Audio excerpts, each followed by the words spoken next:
I understand what optimal means for me. I understand what my expectations are of me, and I also know why I'm doing it. And I think that is the clarity piece that people require to really fully answer the question that you asked. Recognize that there's probably areas that need more attention than others. Hmm.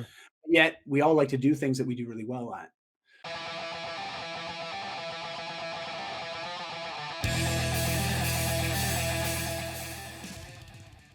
Wits and Weights community, welcome to another episode of the Wits and Weights podcast. Today is all about fun, a functionally fit life, that is, with my guest, Dai Manuel. You'll learn how to balance personal and professional roles while prioritizing fitness. We'll explore the concept of what optimal means in fitness and life, the role of fun in fitness, and practical strategies to find balance while living a fit life. In the world of business and lifestyle coaching, there are people who talk about leading a balanced life, and then there are those who embody it. Meet Dai Manuel, a man on an incredible mission to positively impact 1 million role models around the globe. As a super dad who leads by example, a partner who keeps the flame alive by dating his wife of 21 years, and a high octane life enthusiast, Dai showcases what it truly means to live a functionally fit life. Known for his award-winning digital thought leadership and best-selling publications, he's an extraordinary blend of business acumen and contagious enthusiasm. Some of that I've already gotten to meet before the recording here. Dai's journey as a co-founder, COO, and CMO of an 8-figure retail company, as well as a sought-after lifestyle mentor and executive performance coach, is not only impressive, but also inspiring. Navigating the balance beam of life's responsibilities while keeping health and happiness at the forefront, Dai knows the struggle of the juggle. His philosophy is based on 5 F's: fitness, family, faith, finances, all wrapped under the roof of fun, built on a foundation of health. Dai's a dynamic speaker, author, and thought leader who's here to inspire you to take action and become the best version of yourself. Dai, thanks for bringing your energy to the show. Woo! Thanks, Philip. Oh man, I'm stoked to be here. I really am. I'm honored for the opportunity to have this conversation with you today. So I know we've had lots of back and forth and lots of opportunity to creep each other on social. And dude, I It's all totally good. love everything that you stand for, but also the fact that we're both, you know, we're fathers of daughters, man, and For we got to sure. band together, my man, band together. Yeah, no, for sure. I mean, we both are at different stages of our lives, but can relate so much, and I'm sure the listener can as well. This is a fitness related podcast, as we talked Mm, about, and your foundation of, or your philosophy, your approach is based on mm. a foundation of health and what you call functionally fit life. So I am about bringing the energy, enthusiasm. So what does fitness and fun mean to you in this context? Yeah, I guess. I mean, let's be fair here. There's a lot of, we'll say, misinformation and redirects, especially when you start going down the path of trying to define for oneself what does health mean to me, right? Mhm. Or what does being optimal mean to me? And there's lots of different directions we can go, and we can subjectify those answers. We can also objectify them, and it's usually best to have a bit of a blend. But it's the personal experience Yeah. aspect, that really solidifies everything, or takes it from knowledge to wisdom, right? It's that application of the knowledge to create a certain result. And I'll be fair, for those that they probably don't know my story, but Mhm. I wasn't someone that naturally came to fitness. It came to it a little bit later in life, and when I say later in life, like in my teenage years, I discovered fitness at 15. Okay. But prior to that, I had, oh gosh, I was in a massive state of unhealth. I was morbidly obese, and along with that, a lot of other stigmas, especially on the mental health challenges and the bullying, and I was just, it was a tough place. Mm. A tough place. Like anyone that's struggling with chronic health conditions, especially if it's more lifestyle orientated, you can't help but look in the mirror all the time and be like, oh, is that me? Yeah. And that was an everyday occurrence. And at 15, you know, looking in the mirror one day, I was just like, I don't like who I'm looking at, and I don't want to be like this anymore, because the fear of staying that way was not as great, or it was actually greater than the fear of Of changing. change. Yeah. Like, Sure. yeah, and that's when most people are really ready to make a change. It's true. And so I started that. It took me 5 years to get to that state of health. It took me about, just shy of 2 years to take off the weight and to develop a new lifestyle. And that really set me forward in this trajectory of wanting to help others with health and well-being changes, and taking control of their situation to maximize and optimize really the life that they want, and more or less their own way, right? And to, Mhm. to let things happen. And so all those years, now almost 30 years working in this space, I've heard it all, Yeah, and yeah, I've done a lot of things. And so absolutely. this philosophy has emerged. The Whole Life Fitness Manifesto was the book I published almost 8 years ago now. But it's really just a lot of very common sense type things. But as we all know, with common sense, it's not so common. And, Mhm. and, but fun.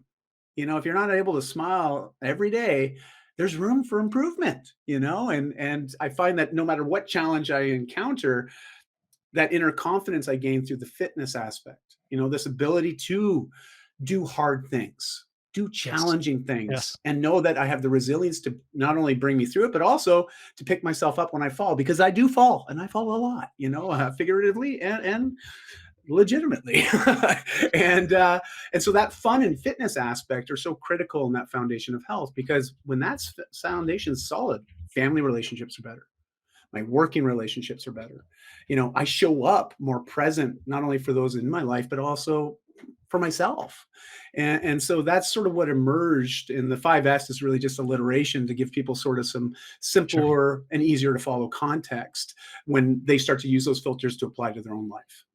Yeah, there's so much there to unpack, but I do want to dive in more on the fun piece of it, right? Because a few things come to mind, right? Is Mhm, you mentioned doing hard things, mhm. and I know from personal experience, even just doing heavy squats, it's a simple mechanical thing that you're doing with your body, but it's also a form of meditation and growth that, like very few things in life, that you're able to control and change your body with, and that then causes you to be confident with other things. And I just spoke to my client Carol, who by the way is going to be on probably the episode before this one when it comes out, and she talked about how she used to be very she wouldn't speak her mind, and now that she lifts, she Mhm. speaks her mind. And so yeah, so it's Love fantastic. So it, I love that. love it. So when Yeah. we talk about fun, um, how can we separate the idea of instant gratification fun Mm, from mm. true, deep, meaningful fun?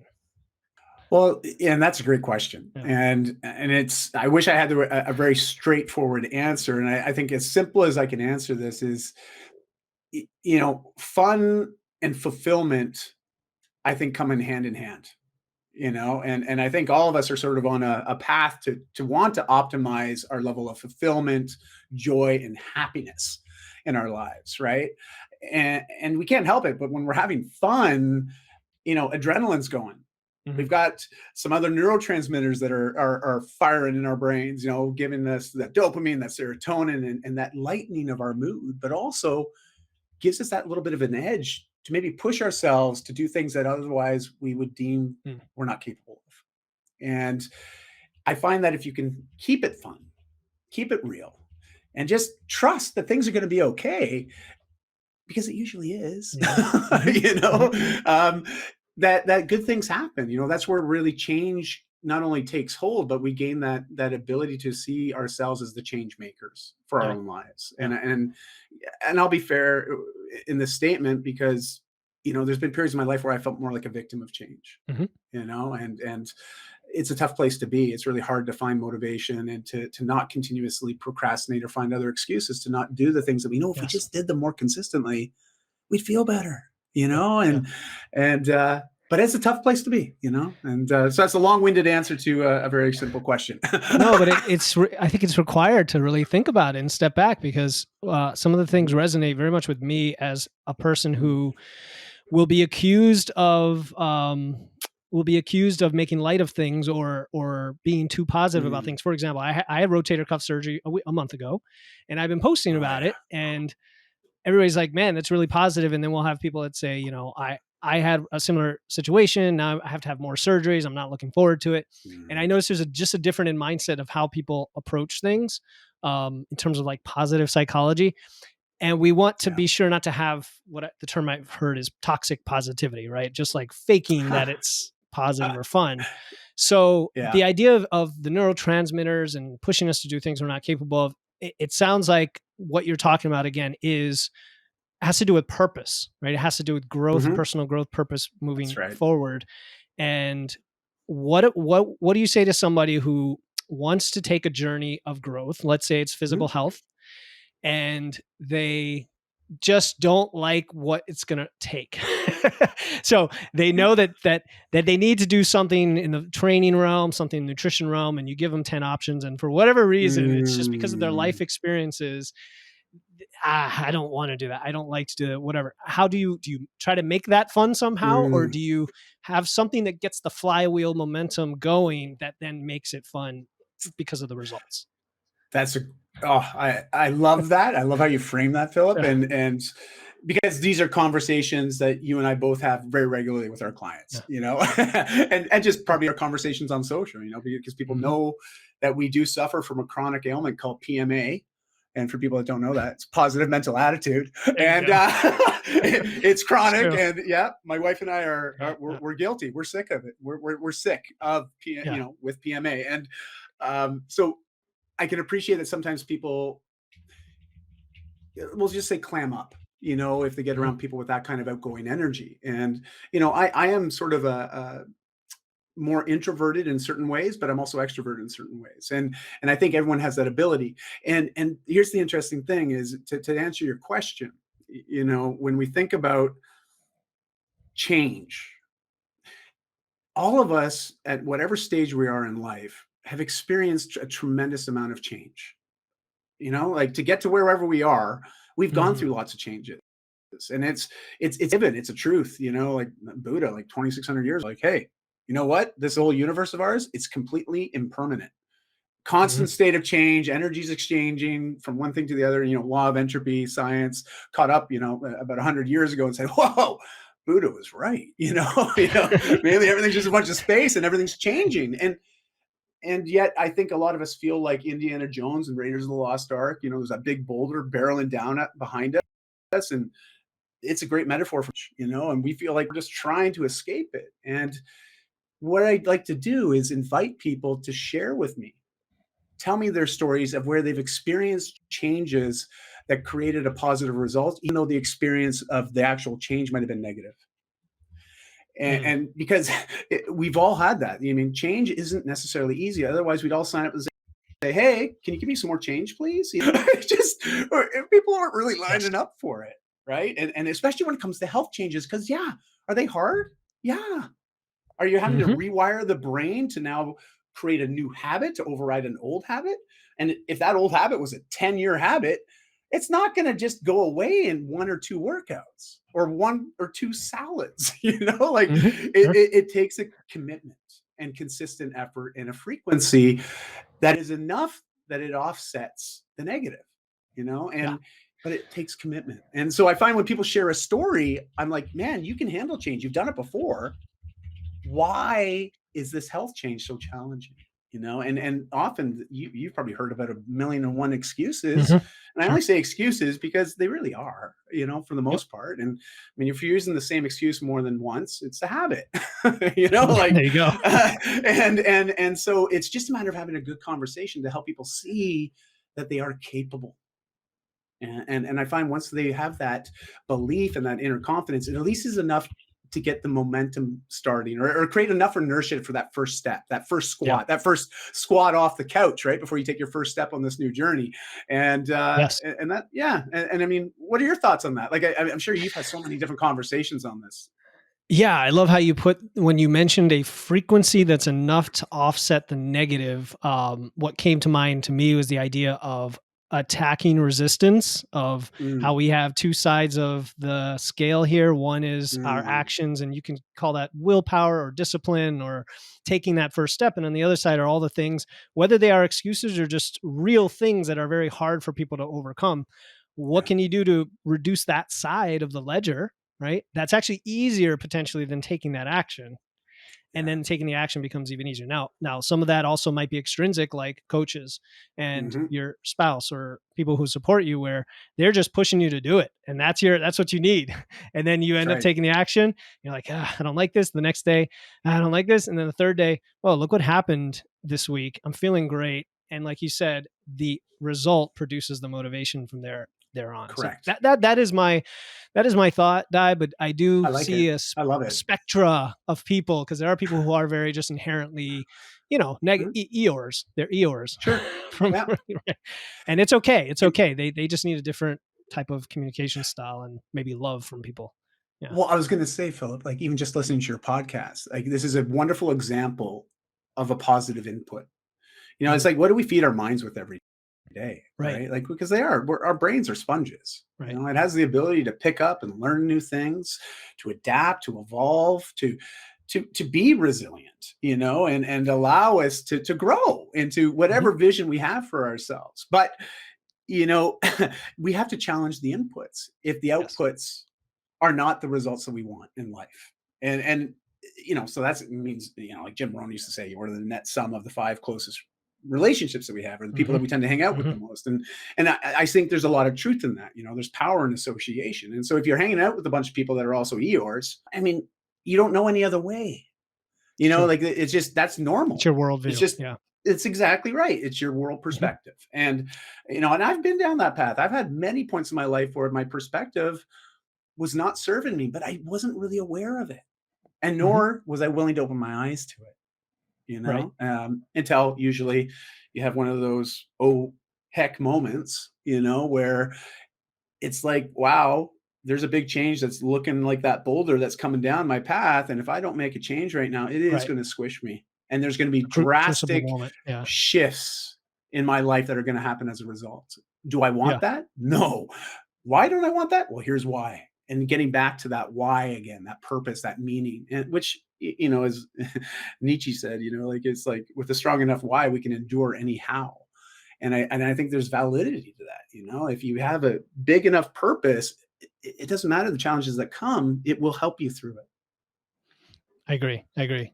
Yeah. And once you have that purpose, it sounds like another area that people struggle, and you alluded to this, was Mhm. the input output system, right? You mentioned Mhm. inputs and outputs, and that speaks to my engineering mind in I the bet. idea that we could either have an open system or a closed system, and if you don't close it with the Mhm. feedback from the output to the input, then you just Yes. aren't aware. You're just not aware, Correct. right? And so all of That's these right. models are helpful for people to understand of why we do things, why we track something, or collect data, Yes. or listen to a podcast, and so on. So that leads me, just quite naturally, not intentionally, but quite naturally, to talk of optimization. And Ah, what does cool. optimal mean, right? Like, in the context Mm, of physical and mental health, to mhm, me, when I hear the word optimal, at least have been conditioned on the word mm, optimal from all the mhm. podcasts and things in the fitness world. Right. It's as close to perfection as you can get, right? That's like the. But then the other side is, you're never going to be perfect. So No. what's best for you, and is that optimal? So what does it mean to you? What does optimal mean to you? Well, uh, so here's something that I had to learn, and I kind of learned it the hard way because I think I was resistant to it initially, especially as I was aging, entering into my 30s, mid 30s, especially. I was still able to train at high intensities, like very, very high intensity, really challenge myself. And yet my body was changing. There were certain shifts, like things that I would do in my 20s, where if I tweaked something the next day, I can go lift again, or I can go train again. Like, I just would sort of work through it, and it felt like my body was more resilient, or just had this better recovery ability. And it may have been true, it may not have been. It could have been just my 20s and my stubbornness, Hmm. to just Yep. push through it. But then as I got into my 30s, and as my kids were getting older, I realized that I had to sort of shift things because my life was shifting. And so I had to challenge sort of my belief systems around what is optimal, especially when it comes to health and fitness. Because it's such a big part of my life, just like yourself. Like, it's been an integral foundational piece for me. It's really what got me started on this trajectory that I've been on, since I was 15. And I don't discount that. It's important to me. And Yes. I, I have to keep honoring that piece in me that knows that if I maintain certain levels of fitness, my health, resiliency, my ability to manage stress, my autonomic nervous system, it's in a much better place. And in my mid 30s, and there was a sort of that critical moment where I really had to own this. and it was forced upon me. Full disclosure, forced upon me. Um, I did a Tough Mudder. It was the first time they came to Canada. They did it up at Whistler, BC. I went out for it. We had a number of friends that came and did it with us. It was amazing. I love those kind of obstacle course races. Like I really enjoy it, like Spartan, Tough Mudder. Like I love them. I love them. And Mhm. I don't do it to race it. I do it to complete it, just to say I did and I can and I will do it again. Yep, yep. And um, after that first Tough Mudder experience, and full disclosure, I'm not a runner. Okay, I'm not a distant runner. I'm a great sprinter, Sure. but I do not do long distances because I do have a lot of muscle mass, and I don't really enjoy I running long feel you. I distances. feel you. Yeah, okay, thank you. Okay, I'm preaching to the choir Yeah. here. But my thighs got chafed and a little bit of a rash after all that. It's about a half marathon distance, and I'm not conditioned for that, so I got this a little bit of scrape. Within the next 24 hours, just this infection took Oh, hold, okay. and my body was systemically shutting down. And we rushed me to the ER. They took a quick blood test. My neutrophils flatlined, and Mm, neutrophils is what neutralizes viral infections and bacteria. And they were like, what's going on here? They thought maybe I had a form of leukemia that was undiagnosed, and so there was a lot of fear setting in at this sure. point, right? And ended up being hospitalized for 10 days. And they had me on this like massive antibiotic drip, and they were pumping me full of Neupogen, which is a common biological drug that they use to treat people that are fighting various forms of cancer because it bolsters your immune system. It gets your Mm, bone marrow overproducing okay. neutrophils and other, important pieces for our ability to recover Sure. and defend ourselves. And anyways, my immune system crashed. And 3 bone marrow biopsies later and a series of other tests, we were able to determine that I have an autoimmune condition that I've probably had all my life up to that point, but had Okay. never really been challenged to that extent. And so all of a sudden I became hyper aware that, wow, certain ways that I eat, certain ways that I manage stress, certain ways that I train, especially if it creates huge inflammatory responses, that can be really challenging on my immune system. So all of a sudden, here I am in my mid 30s, and I'd done things a certain way for so long. And I was like, you know what? I'm going to have to adapt. I need to change. I need to adapt how I'm going to train because I've got this underlying chronic health condition that's not going to go away, but yet I do not want to compromise my quality of life. I still want to be able to do all the things that I want to Right. do. I want to experience all the things I want to experience. I want to live life, to its fullest, no matter my age. It's And not an excuse, it's an input. no, Yeah. it was, but it was challenging because I had Yeah. to discover new ways of doing things, new, especially around Mm, training and yeah. nutrition. Nutrition was the biggest one actually. And but after I endured that and worked through it, it took a couple of years to really develop a new lifestyle from that. It unlocked something in me, and as I pivoted into my 40s and now I'm just looking down the barrel of the gun at 47, I'm actually the fittest and healthiest than I've ever been in my life. And it didn't happen by accident, but that critical Yep. moment at 35 shifted my trajectory entirely, and I had to learn a new way of doing things. But Yeah. man, it helped. And so my idea of being optimal now is really, it's all about longevity and vitality, being able to be the best version of myself and be present for myself in my own life, and to live a life where I can say yes to the challenges that presented to me. And I had a client of mine, he wanted this year, we always like to set a big physical goal, because there's also a huge mental piece to those big physical goals. And we decided to do the West Coast Trail. He was going to do it, and it's an 80K hike out in the off grid, out in the bush, and the Okay. western coastline of Vancouver Island, and very rugged hike. And I was like, you know what, I'll do it with you. And have that belief in myself and that confidence in my health, my ability to just navigate that. Yes, and I would have missed out on Yeah. one of the greatest things that I've ever experienced in my life. So yeah, anyways, big long-winded Yeah. story to sort of try to give you some context there around what optimal means to me. Not at all. And yeah, context is everything. Mhm. Because that leads to some follow-ups that I wasn't planning on asking, and now it makes a lot of sense when it comes to anyone determining their optimal. Because you mentioned health, longevity, vitality, and these are great words, but we want to define things, and we also want to talk Sure. about what's relevant to different people, because here's where Mhm. I'm going.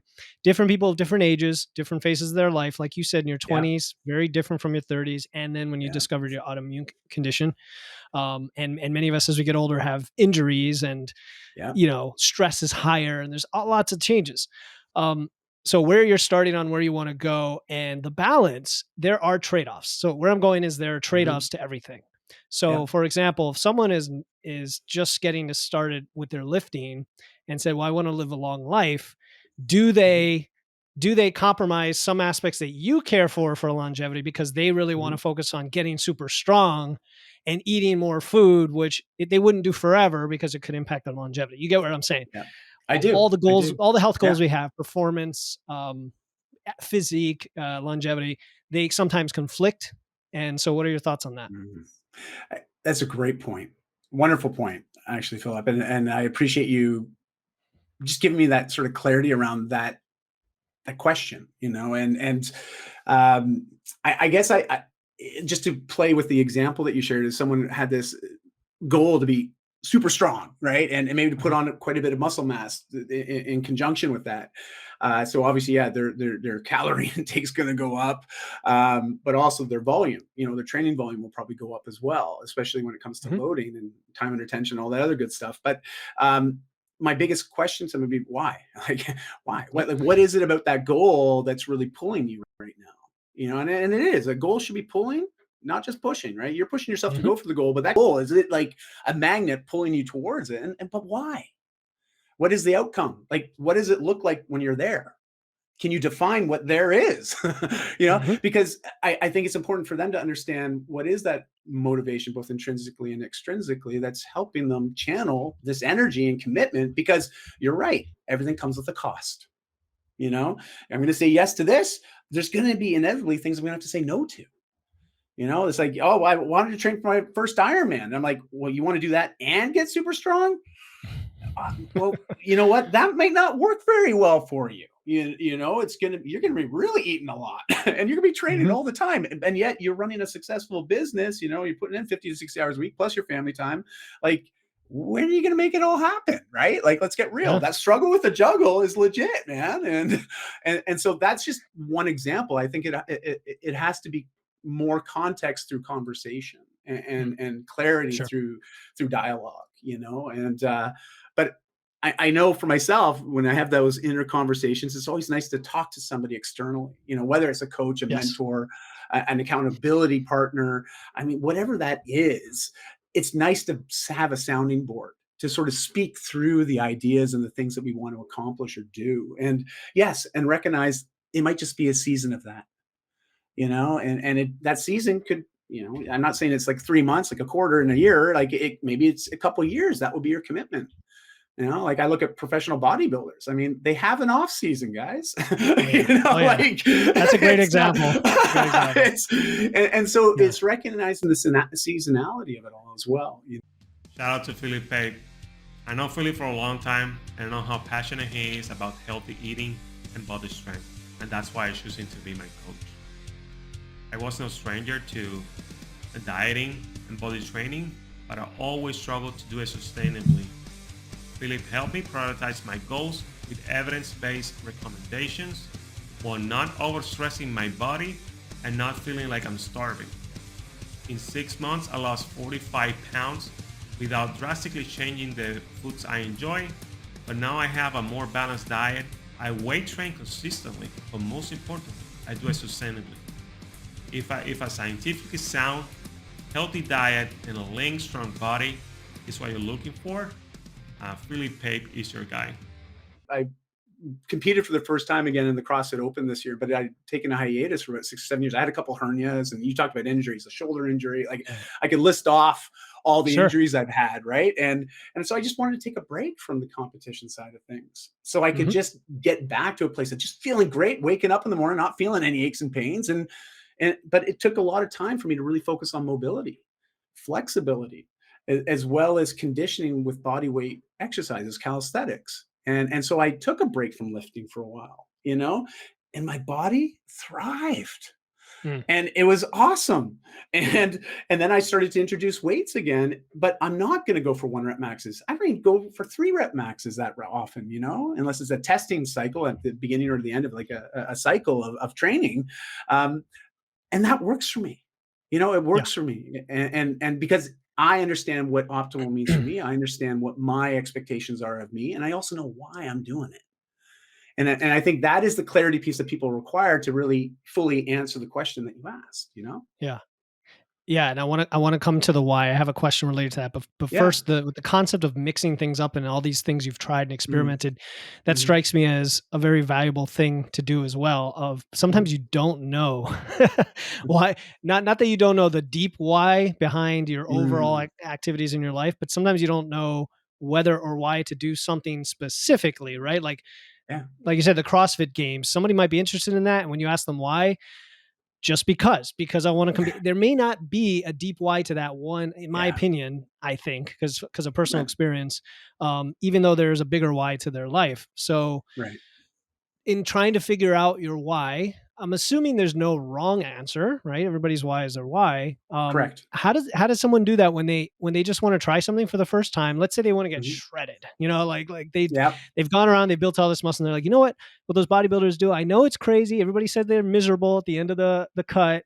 I don't yeah. care. I really want to see if I can do it. Is that a good enough why? You know what I mean? So what are your thoughts on Well, that? I think I think it's absolutely correct to say, is it a big enough why? For them, it is. Yeah. Just to prove to them, because it does require, like, to get to that level of leanness. It is a commitment, and it is not easy at all. Mm-hmm. I Mm-hmm. for the longest time at my past company, one of our key guys, was a professional natural bodybuilder. And so during the season, though, especially when he was cutting for competition, God, it was miserable. Like Yeah. it was like walking around on eggshells. And he had his watch and his phone. He had all these redundancies set, walked around with this massive cooler, and it'd be like, I'm not going to go talk to that customer right now because my watch went off a minute ago and I got to eat right now. And there was like Yeah. just the level of rigidity and non-negotiables was Mm-hmm. immense. But for him, it was the mental challenge of it all. Yeah. Like mentally sound. Like I have never met somebody so committed Mm. to an end result. And it's also why he's been extremely successful, in every competition he's placed in the top, and it's phenomenal. But it came with a lot of, and I'm going to say the word sacrifice for Yep. sure. Yep. You Sure. know, and so the why, and I think this is kind of the interesting thing. We think about like, what's the meaning of life? Well, it's like, well, what's the meaning of life to you? And whatever answer that person gives, great. Mm-hmm. That's true to them. There's no right or wrong. That's their Sure. perspective. Yeah. You define the meaning in your own life. And I think the same can apply with the why. And if it's just to prove that, hey, I can do something really hard, just to say I've done it. And I've done things like that too. I Yeah. did stand-up comedy as an example. Like I needed a challenge, and it was something that intimidated the heck out of me. And I was like, gosh, getting up on stage for 5 minutes and trying to make people laugh, well, that sounds really freaking hard. Yeah. and that scares the poop out of me. And I was like, you know what though? I want to do it just to say I did it. And then after I did it, I was like, man, could I do it again? And I repeated it. I did it a second time, and now I've had a break for a number of months, but it was nice, Yeah. to do something that I was so intimidated by, and to come out on the other side after it all happened and realize, you know what, it wasn't as I envisioned it was going to be. Yes. you know Yes. and so that's, again, some stories to sort of get some context here, but that's some of my beliefs around that. Yeah, but that's another very powerful thought, that doing something intimidating. You said, quote, doing something intimidating was nice. And there's a Mhm. lot in that statement, because I can think of any time I've done something scary, like for me in Toastmasters, doing speech Yeah, contests was scary, and nice, they're still scary, and still do them. And I've actually blanked out on stage, and I still do them because I know there's some growth that comes from that regardless. And things for that are sure. easy, you just don't get that growth from, right? They're easy. It's kind of like in positive psychology, there's a model of, oh, what is it here? It's flow. The flow model, getting into Yes, flow, yeah, yeah. where the optimal state of flow is the right balance between skill and challenge. So if your Mm, challenge isn't it's too high, you're just going to have anxiety because there's no way you could possibly deal with it right now. But if the challenge is just past your skills, it gets you in that state of like deep, undistracted flow toward that. Anyway, I'm also getting off So on tangents here. no, it's not. I think it's all relevant to this Yeah, conversation we're yeah, having. I love it. yeah, I absolutely love it, Philip. yeah. You know, I love the way your mind works as well. So continue. No. Okay. So if somebody says, here's how I want to do this, you've had those Yeah, conversations, they've challenged themselves, maybe have good people in their life to challenge them, yeah. and then they want to take the steps forward. We Mhm. know that on day 2, your plan goes out the window. Like that's just reality. Okay. Yep. And so, you know, at least the way I put it with my clients is like, we're almost never going to be on the path, but we're going to be somewhere near it and we'll end up at the Mm, destination. Right. And right. so you've got to have the if then kind of choices and contingencies along the way. So given that there's uncertainty, that there's change, Yeah. that there's complexity, how do you adapt your strategies to quote Mhm. unquote optimize so you keep going forward? Yeah, I guess it depends on what aspect of our lives or life that we're looking to optimize. You know, because I always recognize that there's probably areas that need more attention than others. Hmm. Yet we all like to do things that we do really well at. You know, and so it's also finding sort Oh, of yes. that ability to shift between those two areas and recognize that, you know, there's going to be some of these things I'm going to have to develop new skills.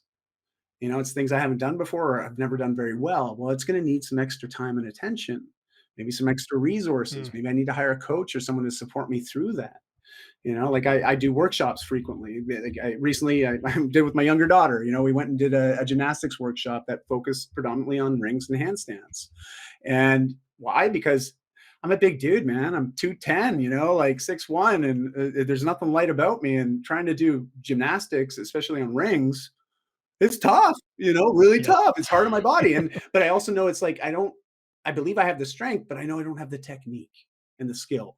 So, you know, Hmm. we did a 6-hour workshop and it helped. By the end of it, you know, I was doing muscle ups and it was awesome. I was like, wow, you know, like, and so that Yes. confidence and that confirmation that I can do something that I believed I couldn't do before.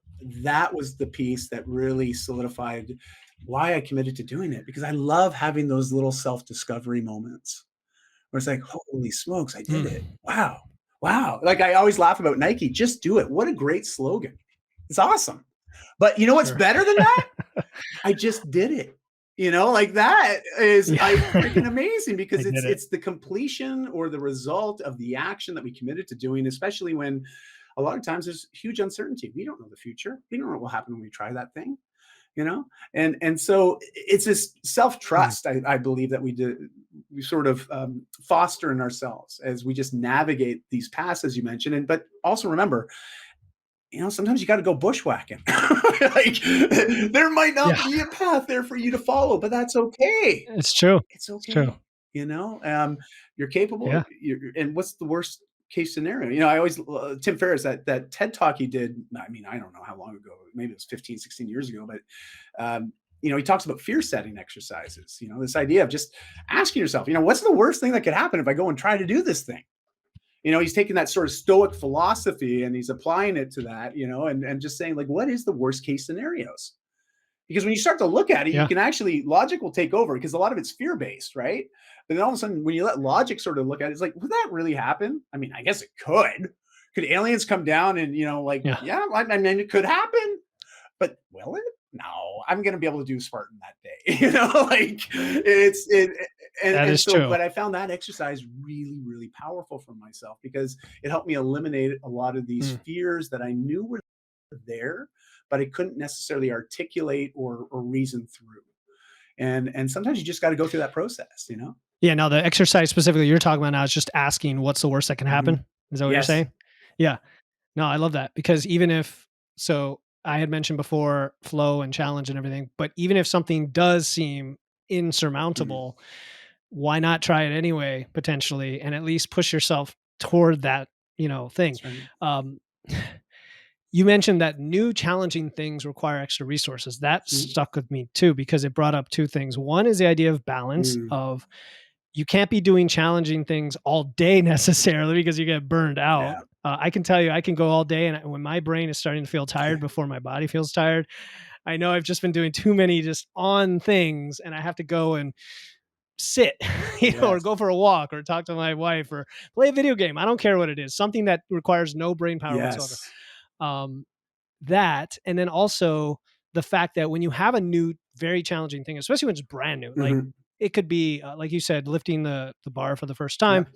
or whatever. For me, when it was 12 years ago, joining Toastmasters for the first time, and I had never done this before, of taking the time and decide what do you need in your life to support that. Like, don't just Mm. waddle around, hoping that it'll work in the same way all of your high strength existing skills work, Yes. but rather, do I need a group to join? Do I need to read a book? Do I need to join a course? Do I get a coach? Just take time to think about it Yeah, in my daily schedule and so on. I'm not really asking a question here other than trying to connect with everything you said, because I think I it's great. agree. I agree. And, Toastmasters for me, it opened up a whole new path in my life because I was Yeah. intimidated by public speaking. Like that Yeah. idea of speaking in front of a group, especially large groups of peers or even people in my own industry, even though people that I believe I'm part of the same tribe, like that intimidated the heck out of me, like very, very much fearful of it. And Toastmasters was Yeah. that thing that allowed me to channel through it.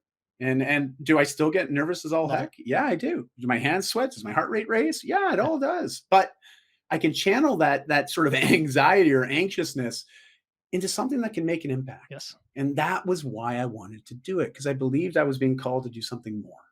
And I think we all are on that path. We all have that sort of inkling in Mm. us that's pulling us to do something greater than we thought we were capable of doing, because we do have that potential. And then it's just unfortunate. A lot of times it goes unrealized. And all it took was a mentor Totally to tell true. me, like when I asked him, I said, listen, you're amazing at this. Like, what's one thing I could do to just be a little bit like you? He's like, I'll give you one word: Toastmasters. That was a Friday conversation. Yeah. I went home and I Googled on the Toastmasters website. I found my nearest club location. I showed up on the Monday morning. It was called Early Edition Toastmasters because they meet at 6:30 Monday mornings. There And you it go. became a part of my everyday for the next 4.5 years. And then eventually moved on because we moved and relocated. So I found a new club, but it's always been a part of my life, and it's helped so much, so much. Yeah. Yeah. I love I think it's an Me amazing too. organization, and I've talked about it on this show multiple Yeah. times, and I've met guests who I had no idea, and afterward they're like, "Hey, have you heard of Toastmasters?" I'm like, "Yeah, absolutely." I tell everybody about it. I say, at least for me, two things that'll improve your Yeah. confidence dramatically is lift weights, heavy weights, and join Toastmasters. So good. Like both, say, among Yeah. others, right? But you're right, though. But I agree. yeah, yeah. Well, you mentioned also the Mhm. nervousness, and somebody mentioned recently, she just started a Mhm. podcast. So I love talking to people so I'm coming up on episode 100, Awesome. and I feel like I just started and I'm still have a lot to grow, but then I realize people just getting started, have a lot of anxiety Mhm. about the technical side and Mhm. speaking to people and so on. And I said, that just means you care, and it's something you should be Ah, doing. Like everything that makes me nervous in my life, I continue to gravitate toward because I think there's oh, value there. What I do you what do you agree. think of that? 100%. Yeah. Like, Yeah. Yeah. I just, sort of Yeah. looking as a filter at my own life, and you're absolutely correct. And was it Yeah. hard to make the commitment to even push myself to try those things? Yeah. But just trying is Yes. one thing, but showing up the second time and a third time, to sort of long-winded circle here, to get back to your questions, like day two, the plan goes out the window. Mhm. Well, it's just that, but you showed up Yep. for day two. You showed up for it. Mhm. You did it day one, and then like I Yes. I still coach CrossFit. I'm the fill-in guy at the gym. Like so, just if the other coaches are sick and they need someone to cover, I'll go in and I'll cover because I love the community element. I love coaching and helping people, and so I like to be part of that community and support it that way. And I always say to people, like, especially when you get these new people here, I'm like, yeah, sure, they show up for that first session, right? And they might have done a foundations and then they show up to class for the first time, or maybe they just came from a regular sort of a Globo gym, where they've had more of a traditional sort of history of training. And now they're being introduced to CrossFit for the first time, which is very Mhm. different than what I was accustomed to prior to joining CrossFit, trying it for the first time. But those people that show up for the second time, I'm like, good on you. Good on you. And Oh, yeah. I think it's phenomenal. And I like to remind people because I often will have these conversations with women, and we talk about lifting weights and getting stronger and the confidence it does for them. And so many women I've met have said, I'd Yes. love to just be able to do a pull up. I'd love to be able to pull my Mhm. dead weight hanging on a bar to get my chin above it. And I'm like, you know what? Yes. That's a great goal to work towards. And we'll start with Yep. maybe some ring rows. Maybe we'll get to some elevated feet ring rows. We'll use a band on the bar. We'll start to condition your body to be able to handle that. And here's the cool thing: I know you can do it, and you're going to get there. And the day that you get that first pull up, that's 100% improvement. Like Yes. we Yeah, do. it is. How 0 to often 1, do you yeah. get to say I have 100% improvement? Like that's perfection, right? Now after that, it's Yeah, diminishing returns, for but sure. regardless, to go from 0 to 1 is always the most rewarding part of the process. Always. Mm. The confidence and belief that comes from that achievement is remarkable. And so I always encourage people is, yeah, you're going to get started and you're going to hit that first milestone and realize it's the first of many, but that first one is so critical because it will set the tone as well as the path for you to follow after. And so it's just Yes. maintaining your self-commitment to that first milestone. Well, and I'm making a connection between that first of something Mhm. and kind of the dopamine hit you Oh get. yeah. And like you talked about fun, that is a version of fun. And it's knowing that it's hard, Yeah. embrace that, right? Because knowing that it's hard means when you do it, it's gonna be fun. Yes. And we're kind of connecting it all back. I was thinking Yeah. just this week. So I started lifting again last week Nice. with my How's the three shoulder? limbs Yeah, because is your shoulder okay? I can't use it. I'm Yeah, not allowed to yeah. use it for lifting yet.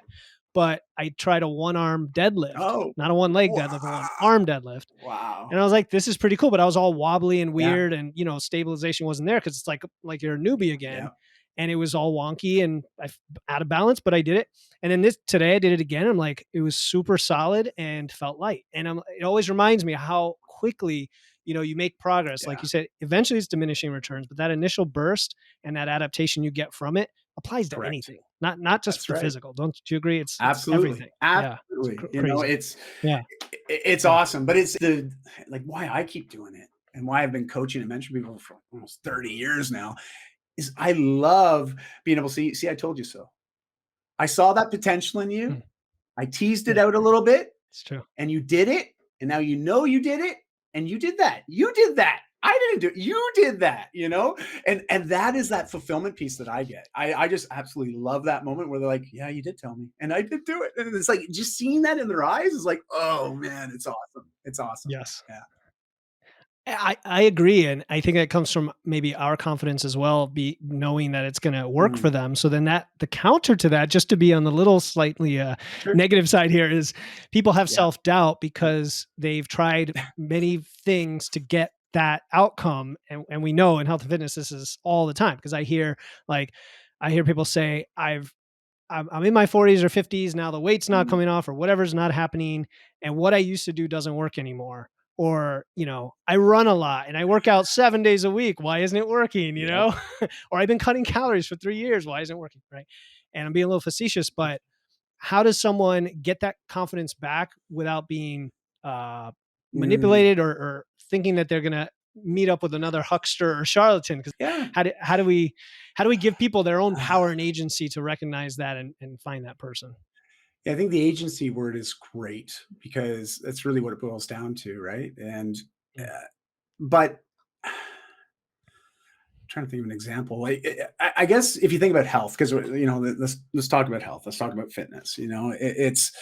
Um, it's helping them achieve that first win.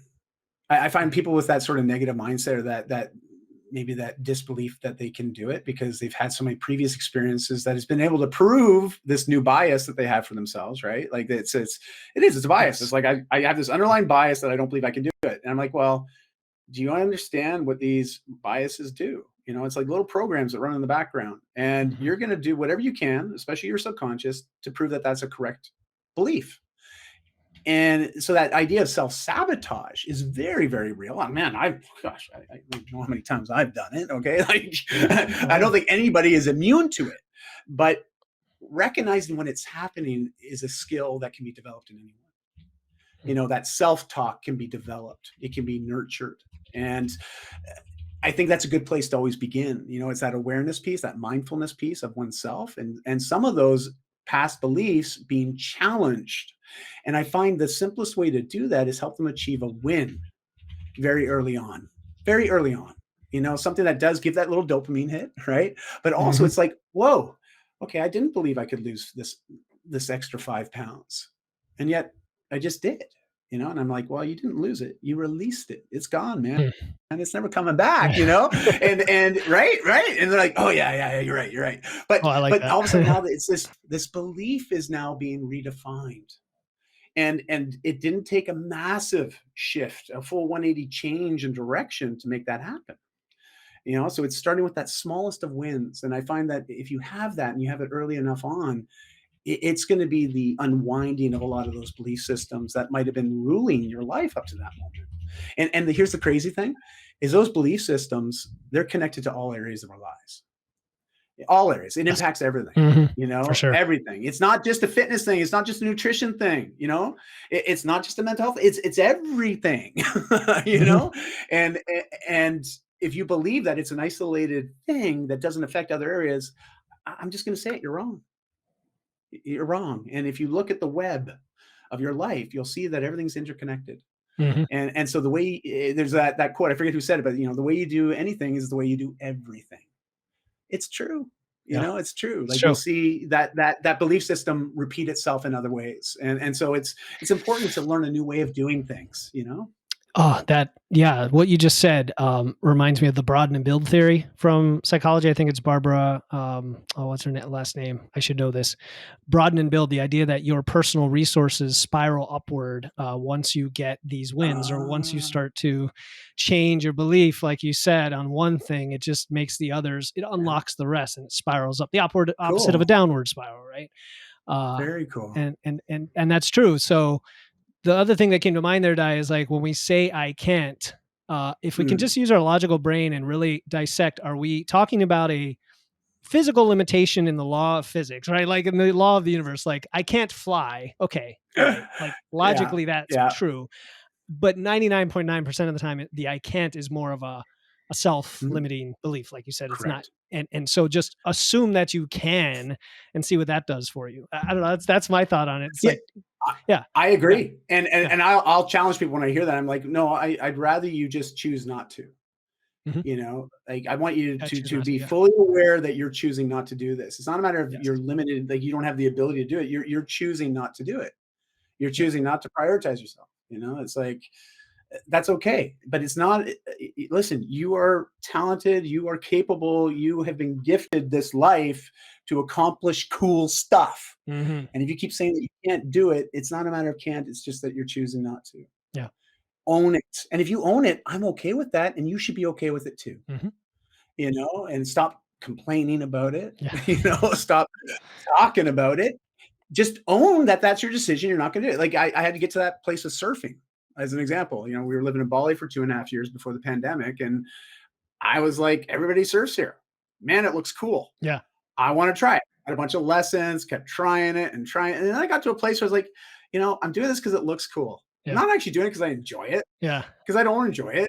Keep getting pummeled. Yeah. Yeah. It's just it's not, I'm a sinker. I'm not a swimmer. Okay. And I was just like, no, I choose not to do surfing. I choose not Yeah. to surf. Yeah. I'm okay with that. Yeah. But I had to get to that place to own it, because I found Yes. myself saying, I can't surf. I found myself saying that. And I hate it. My wife is like, she's really funny, but she's like, no, that's a 4-letter C word we never say in our house, and You and I'm choose like, not to surf, fair right? Yeah. Yeah. Yes. So Mm. I had to get to a place to say, I choose not to surf. I'm okay with that. And I own it, and I've got no problem with that. I don't think about like, oh man, I failed or I didn't. Like I got to Right. a place I was just Right. like, I choose. There's other things I'd rather do, It's true. you know? Yeah. And so yeah, you're right. The way we talk to ourselves and the way we speak is so critical. And that's also something very valuable we learned through Toastmasters, right? Through Yes. that practice and Yes. feedback. It's amazing to see some of the defaults that we have when it comes to communicating, not only with ourselves, but especially with others. Agree. And that feedback just Yeah. gives you more knowledge of who you are and what you can do. Yeah. And Yeah. the counter to the surfing example, because that reminds me of something that you maybe could have gotten good at, but you just chose not to do because you didn't enjoy it. The opposite Mhm. would be Mhm. you might be good at things and not enjoy them Mm. as well, right? And it's okay. Just Yeah. choose not to do them Yeah. and get. So okay. So I want to respect your time. We only have a few minutes. I did want to ask, I could talk to you for hours, Di. This has been awesome. Like, you Thanks, never know Philip. what's going Me to come too. of I'm these. jamming, man. I'm jamming. I love That's this, great. man. It's been a great conversation. Yeah. But I do ask this of everyone on the show. So I don't know if you heard one of my shows toward the end, and that is, what one question did you wish I had asked? And what is your answer? Well, I heard this uh, question and I've been thinking about it. And for me, it's rather cliche, to be honest with you. It's Mhm. like, if given the opportunity to do anything different, would I choose to do it differently? Yeah. And I think about some of those really hard moments in my life, really hard moments. Like when I struggled with alcohol and narcotics, there's a period of my life there that was really dark. And, it's easy. There's a part of me that's like, yeah, I wish that never happened. Because there was a lot of shame and guilt wrapped up in that, and a lot of self-ridicule and it's a hard place to come from, especially when you're trying to make changes, because you feel like you got this ball and chain that's just dragging behind you. But it's those amazing struggles in my life, and I can say amazing now. When I'm going through it, I wouldn't say it was amazing, but Mm. in reflecting and after introspecting and looking at where my life went as a result of me saying, you know what, I'm worth the change, and I'm choosing my life over this thing that was consuming my life, Mm. I would do it all the same. I would, even knowing that that was the path I was on and that was coming and I was going to have to go through it again, I would do it. Because my life right now is a result of that moment Yeah. in time that I had to go through that struggle. And that's something that I always think about, I'm like, man, if I could redo things, would I redo it? And because it's amazing how the mind works. Plus I love sci-fi, you can see all my comic books Butterfly behind effect, me. and Yeah, just all alternate that realities. Yeah. stuff. Yeah. Oh Yeah. yeah, totally. Like the Sure. metaverse, right? And And so you I know how love that all those story goes, kind of though, with the thinking. alternate reality. It's always worse. Correct. You know? Yeah. Well, that's what they keep Yeah. hammering that home, right? Yeah. And if anyone's seen that new Flash movie, they really hammer it home in that quite well. But it wasn't a great movie. But anyways, Yeah. I digress. But yeah, that would be the question. That would be the Yeah. question. No, I Yeah. love it. I thought initially you were saying that my question was cliche, and I was like, "Where does he go with this?" And you were No, saying that you're me. no, I meant my. I No, got that after sorry. a second Yeah. or two. Yeah. Yeah. Yeah. Yeah. Yeah. Yeah. Cool, cool. All right. So, last question, of course, is where do you want folks to learn more about you and your work, Di? Oh. Well, thank you, Philip, again for today's conversation, Mhm. and thank you for creating a space to capture these conversations. Like all For of us sure. get to be flies on the wall and learn all these new perspectives, but Mhm. also, it's hearing that one little nugget that shifts Yes. everything, right? It's just immense, and so thank you for putting so much value at all of us. And for me, I'm very active on Instagram, LinkedIn, and fairly active on Facebook. But I would say Instagram and LinkedIn. Easiest places to find me. If you can spell my name right, you'll find me because I'm like the only one with it. And Dai is a Welsh name for David, Dai. Manuel is Portuguese, Manuel. I know people are like, "Whoa, that's weird," and I'm like, "Yeah, it's weird," but I'm Canadian. Don't worry about it. Okay, so There you go. I'm just a blend, and yeah, we connect. I love having conversations. I love hearing what people are proud of accomplishing. What are they Yes. working towards? I just Yes. love hearing stories. It is So fun. please share, share, share, share.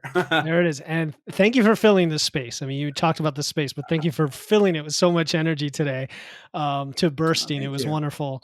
I will throw the links in there for your IG, your LinkedIn, and also your book, The Whole Life Fitness Manifesto. I can throw that in as well Oh, so thank people you, find Philip. out about it. Appreciate that. And that's it. Thank you again for coming on the show. It was a blast.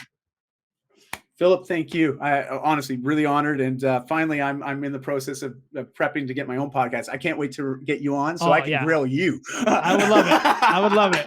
I love jamming. Let's do It's it. gonna be great. Yeah, All right, it's take it on. easy. Thank you.